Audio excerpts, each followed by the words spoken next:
the next episode: bars and hotels. Stand-up coffee bars. Anyone visiting Italy would do well to heed the following Italian bylaws for small stand-up coffee bars. When you order a coffee, do not smile or say please, because this is naive foreign behavior. The moment you walk into the bar, bare all your teeth and rap out the order in a ferocious manner. For example, un caffè, or simply caffè, and not espresso. This absence of common courtesy will earn you the instant respect of the bar staff and may even occasion admiring glances from other customers. Avoid, like a bad smell, the Italian equivalent of requests such as, "Signore, could you possibly let me know where the lavatory is, please?" Because they too are totally uncool. You should prefer the peremptory "per il bagno," corresponding to "for the toilet." This formula, beginning with per, is appropriate for requests in most walks of Italian life. For example, if you are lost, then stop your car, lower the window and screech "Per Mantova" to someone on the other side of the road. If you receive the reply "Non sono di qua," "I'm not from round here," do not feel obliged to adopt the formula "Grazie lo stesso," thanks anyway, because there is no point in expressing gratitude to someone who has been so completely useless. As you await your coffee in this small stand-up bar, look as bored and indifferent as possible, maybe flicking through a sports newspaper. When the coffee arrives, empty 10 sachets of sugar into your cup. In this small bar, it is also uncool to order un caffè americano, or even worse, tea.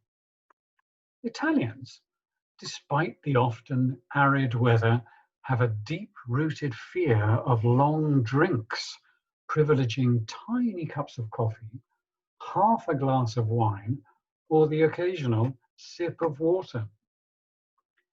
This fact may explain the scarcity in Italy of decent public toilets.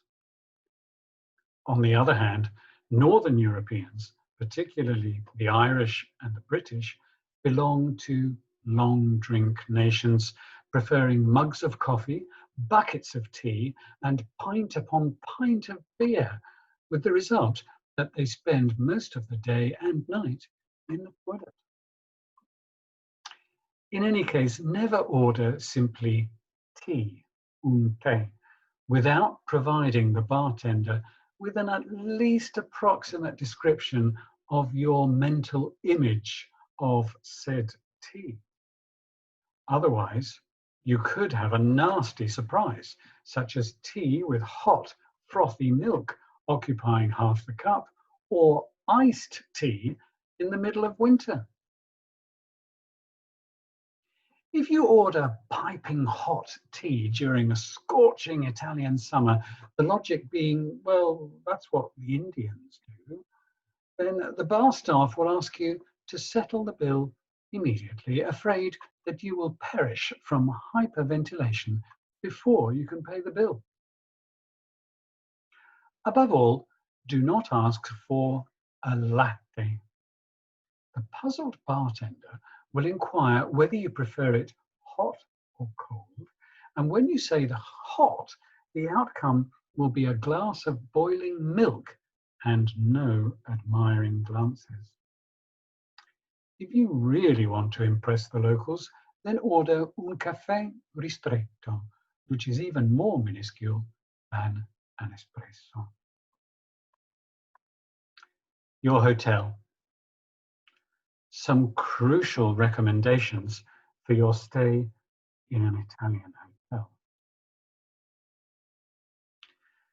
Do not try to open the rolling shutter of your room with your hands in the manner of a weightlifter. Use the cord next to the window.